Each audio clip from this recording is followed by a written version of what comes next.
Boa tarde, pessoal.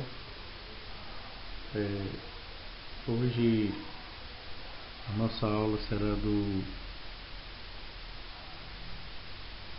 a respeito de Israel, Palestina e o longo conflito, né? Para vocês do nono ano.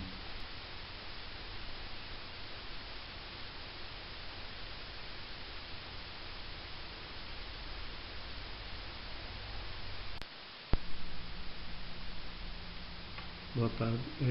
Gente, aí nós vamos falar agora a respeito da criação do Estado de Israel em 14 de maio de 1948, que atualmente é chamado de Estado de Israel, um dos mais poderosos e econômico e militarmente do mundo, e também um do Estado que possui uma das mais magnificências e temida polícia secreta de todo o globo desde o fim da Segunda Guerra Mundial. Então, ele foi protagonista do intenso episódio conflituoso ocorrido na região do Oriente Médio, em segunda metade do século XX, e em virtude dos conflitos históricos dos países muçulmanos, né? Então existe uma rivalidade entre os países de Israel contra a Palestina. Já vimos assim a questão da faixa de Gaza, a questão das colinas de Golã e etc, né? Bem, a bandeira de Israel tem como símbolo a estrela de Davi, né? Foi instituída pelo próprio rei Davi, né? Muitos têm assim, é uma das bandeiras mais antigas do mundo, né? Criada ainda na época do segundo rei do povo israelita, que foi o rei Davi.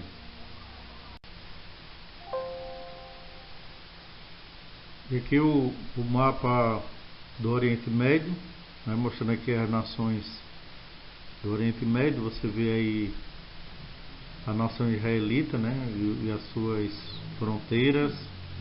Mostra aí a questão das colinas de Golã, né, conforme nós estamos falando no enunciado do assunto, certo?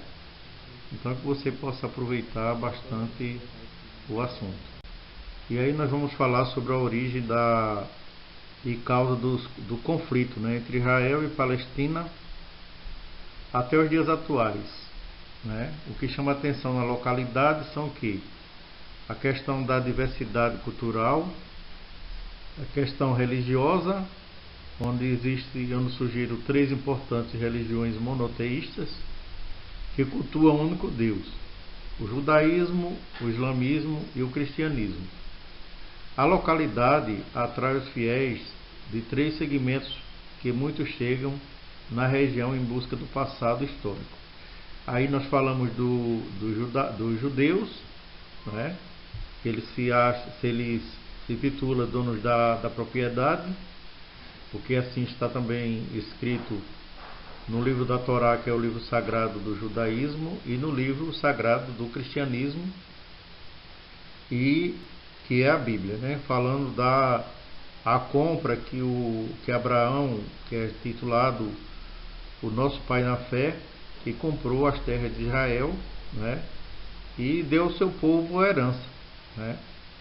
Então existe a questão também do que nós vamos ver, foi a questão das perseguições que o povo do Senhor, que é o povo israelita, sofreu durante os séculos, né?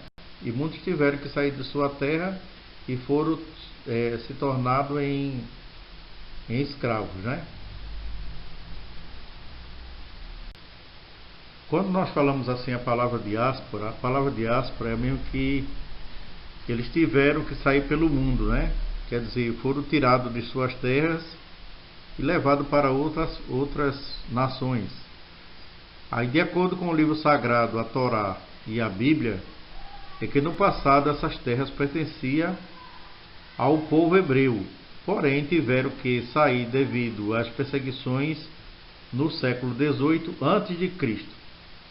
Os palestinos se tornaram escravos dos egípcios às margens do rio Nilo, que era desenvolvida a prática agrícola. E os hebreus retornaram no século XI, em 586 foram tirados de Judá e levados para a Babilônia pelo rei Nabucodonosor. Então, nós vimos assim, até o livro sagrado, que é a Bíblia, ele relata a respeito desse cativeiro, né?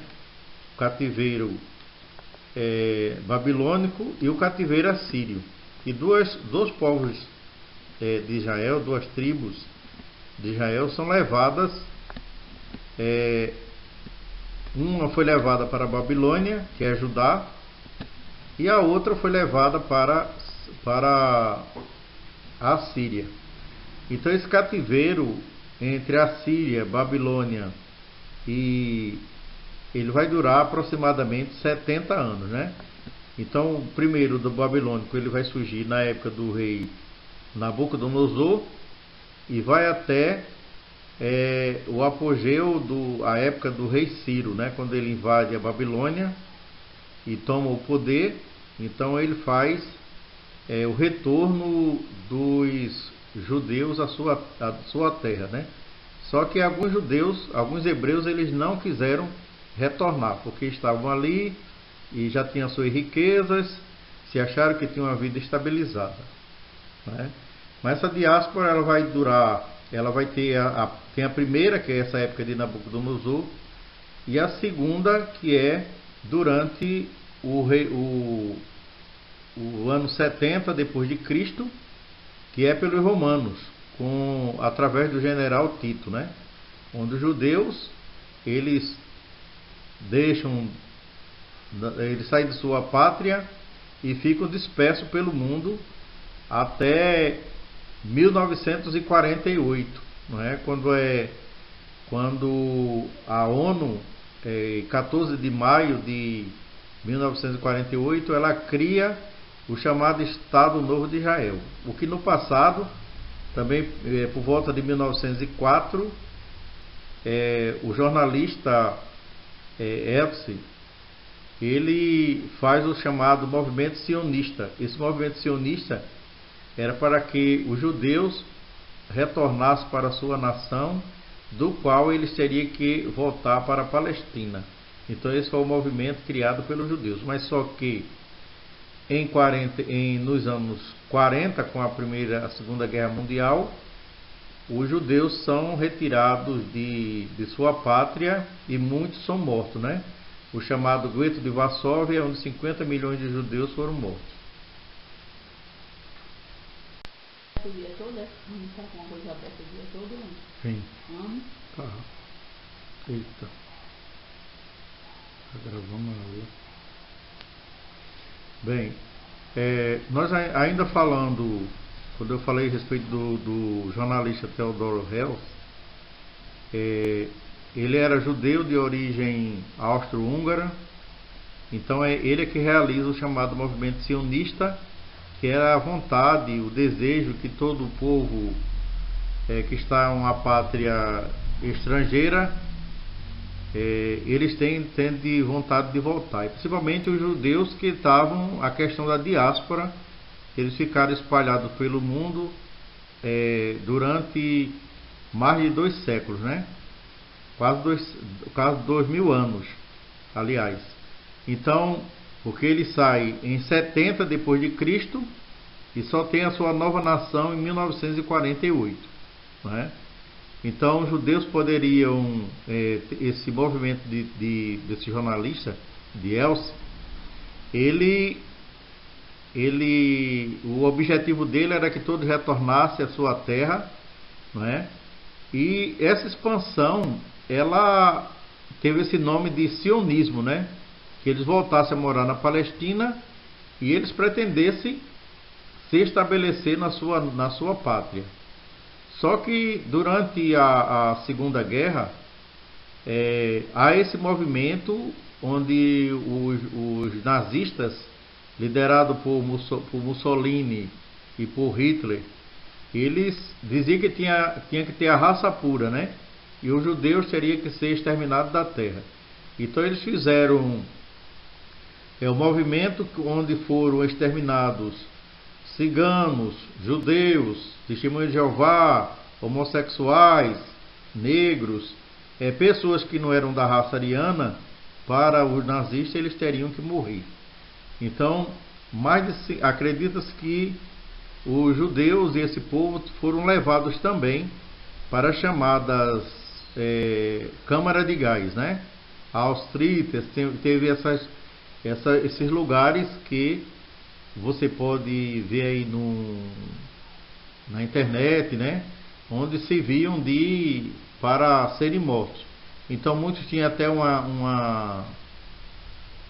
adágio que dizia que as pessoas eram mortas para se virar sabão, né? Então era isso que os judeus queriam, os nazistas faziam, né? Matar. É o que isso aí. Então esse conflito, a ONU vai se sentir assim penalizada, né?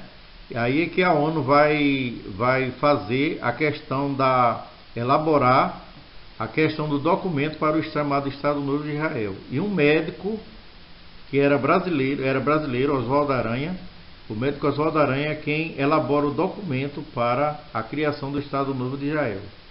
E a quinta nação do mundo, que era inimiga de Israel, ela é quem reconhece Israel como nação, a antiga União Soviética.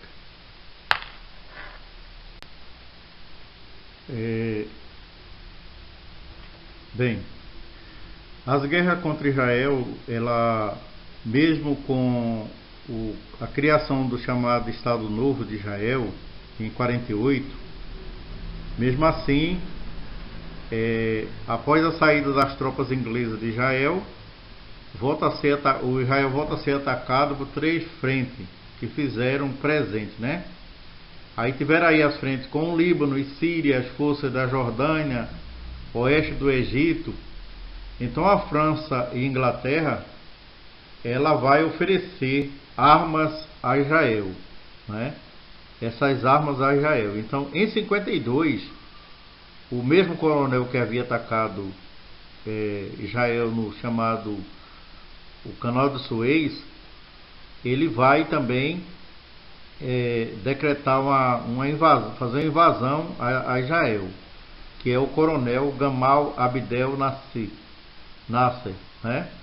Então ele nacionalizou o chamado Canal de Suez, ele fez uma afronta aos países da Europa, entre eles a França e o Reino Unido, né? Em que se aliar a Israel para atacar, né? Faz essa aliança com o Egito para atacar Israel, né? Então isso aí em 56 houve início da guerra do chamado Canal de Suez, né? Começa em 1956. Então por que o Canal de Suez? Porque era um local onde os israelitas eles passavam com seus navios de petróleo, né? É um local de navegação. Então eles queriam dominar o chamado Canal de Suez. Só que durante essa guerra, Israel, mesmo enfraquecido, saindo da Segunda Guerra Mundial e tomando assim menos de 10 anos a sua nova nação, Israel vai sair vitorioso desse confronto no chamado Canal de Suez. E ele toma o controle do Canal de Suez, né? Os israelitas ficam controlando agora o Canal de Suez. Sai vitorioso. Aí nesse momento da Guerra de Suez, Israel conseguiu ter o controle do Canal de Suez. Aí vai haver uma intervenção da União Soviética em favor dos países árabes, e os Estados Unidos eles vão deixar as tropas europeias, e os Estados Unidos e a União Soviética entram nessa intervenção, né? Só que a União Soviética vai ficar do lado dos árabes e os Estados Unidos do lado de Israel. E as tropas europeias elas vão deixar o Egito, vão deixar o Sinai. No Egito, o acordo da ONU, foi feito um acordo da ONU no Egito, Israel se se torna aliado dos Estados Unidos e os árabes são apoiados pelos russos. Então, em 67, mesmo nessa guerra de Suez, Israel vai sair vitorioso, né? Todas essas guerras, Israel tem uma marca fundamental, né? Ele sempre sai vitorioso dessas guerras. Então, na guerra dos 6 dias, em 1967, que é entre as nações, então houve aí novamente o coronel Nasser, esse coronel que vem desde final dos anos 40, né? Ele vai reocupar o Sinai. Novamente ele vai reocupar o Sinai no chamado Golfo de Aqaba, né? Por onde os navios israelitas eles abasteciam o petróleo, né? E pelo porto de Eliata. Então Israel contou com o apoio dos Estados Unidos e os israelitas voltam a controlar, aí os israelitas vão voltar a controlar o canal de Suez e saem vitoriosos, né? Na chamada conquista das colinas de Golã, o que vai garantir a água doce, né? Já que a gente tem assim o chamado Mar da Galileia, mas o Mar da Galileia é um grande lago de água doce, né? De onde eles tiram o abastecimento, né? Então que o lago é o principal rio, e o principal é o chamado Rio Jordão. Na guerra do Yom Kippur em 1973, o presidente do Egito, Anwar Sadat, ele faz um plano de ação, uma ação condenada pela Síria, e resolve novamente atacar os israelitas durante esse dia do perdão, que era um dia feriado para os judeus, né? Então, os israelitas são invadidos pelos egípcios. Só que, de acordo com a história, esse povo será surpreendido, né? Eles vão fazer uma surpresa e quem sai surpreendido são eles, né? Que novamente os israelitas eles ganham a batalha e vão até as chamadas colinas de Golã, né? Então isso aí mais uma vez prova o poderio que esse povo tem e a proteção que eles têm do Deus Jeová, né? Como eles acreditam na Torá, no único e verdadeiro Deus, que é aquele Deus que para a Bíblia ele não perde nenhuma batalha. Aí a cidade de Jerusalém. Jerusalém é uma capital onde existe uma grande discórdia, né? Mas nós sabemos, de acordo com a Bíblia, que a capital de Jerusalém ela foi intitulada como a capital israelita, né? Já na época do grande rei Davi, né? Davi foi um homem que ele fez a divisão das províncias, né? Foi um bom administrador e a capital Jerusalém já pertencia ao povo hebreu, que hoje são chamados de povo judeu, né? Então onde existe também as chamadas raízes múltiplas. Essas raízes múltiplas, que são judeus, árabes e o cristianismo, então, mas essas outras duas é que tem mais conflitos, né? Os árabes e judeus é que eles entram sempre em conflito, porque eles não querem que os palestinos, eles não querem que Jerusalém seja a capital de Israel, e sim Tel Aviv. Então eles vivem nesse conflito já de muitos anos, né? Então, para os judeus, a capital é Jerusalém, e para os palestinos, a capital é Tel Aviv, né? E eles não, para os árabes, a capital é Tel Aviv. Então eles não se entendem. Então, as religiões são respeitadas, tudo bem.